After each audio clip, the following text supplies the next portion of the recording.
Okay, so kind of reflecting back on, I know it seems like it's been forever ago, but it's just a couple weeks ago when we had our department meetings following our PLC days. So just wanted to kind of have everybody have a chance to share out like the strategies and discussion points that you used with your departments. Like what kind of conversations did you have regarding student-to-student feedback? And then what strategies did your department or your team respectively agree to try to implement? And then challenges and concerns that you might have heard, and then like what consensus did you come to? So I know that's, I'll just start just to kind of give us a little bit of information to go with, but like, so for instance, for science, we all came together, chemistry, physics, biology, astronomy, food science, all of those groups, and just kind of talked about what ways are we already providing feedback to our students, or what ways the students are having feedback with each other, and then kind of just popcorned around and talked about what things have been working well in our classrooms, what things maybe don't work as well. There were some, concerns regarding just kind of the SEL of our students and not really knowing how to communicate and talk with each other.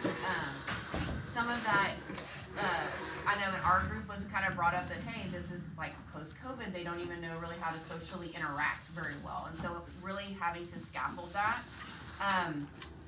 So I know for our group, the big one was like just the simple turn-in talks, but doing that more often in a classroom.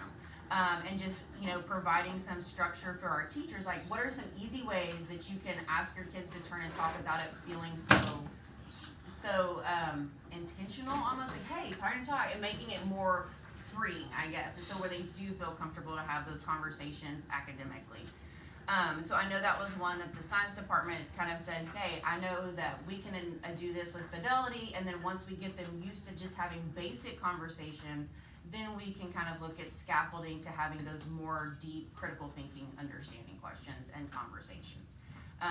So kind of like we had mentioned in our professional development, I know some of the other teams were talking, it's not something that's going to necessarily just happen overnight. It's going to take time to build this, but I know I heard several of the teachers saying, well, if we had started this in August and really kind of tried to build and build and build all year, then maybe we would have a little bit more than what we have right now, but I think it's something that we can definitely bounce off of for next year, and then having just those teachers feel confident that they have different strategies to use. So that's kind of what we talked about in science, but what other things did y'all have in your departments and your teams?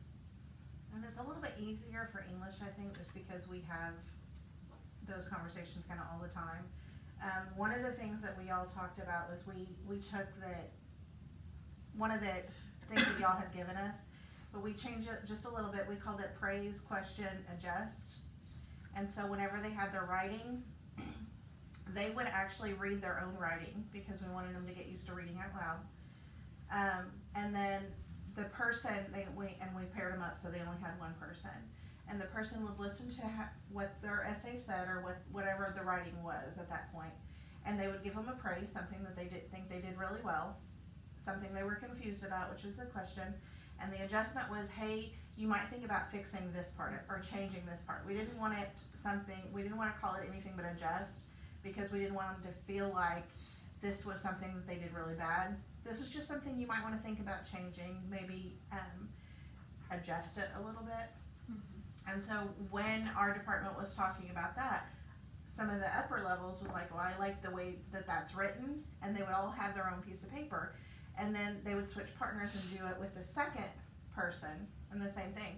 So that when they came back to adjust their writing, they had two pieces that they can go off, two good things they did, two questions they had, and two things that they needed to adjust.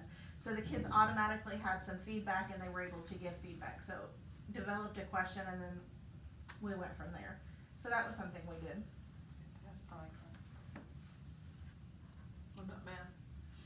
For math, like she said, for English it's easier, but some of the strategies that were given were like, I don't know, because it's just for math it's a little bit harder. But some of the things that we do is like we do scavenger hunts in partners. It's more like in math we play more games like bingo in partners, Jeopardy in partners, or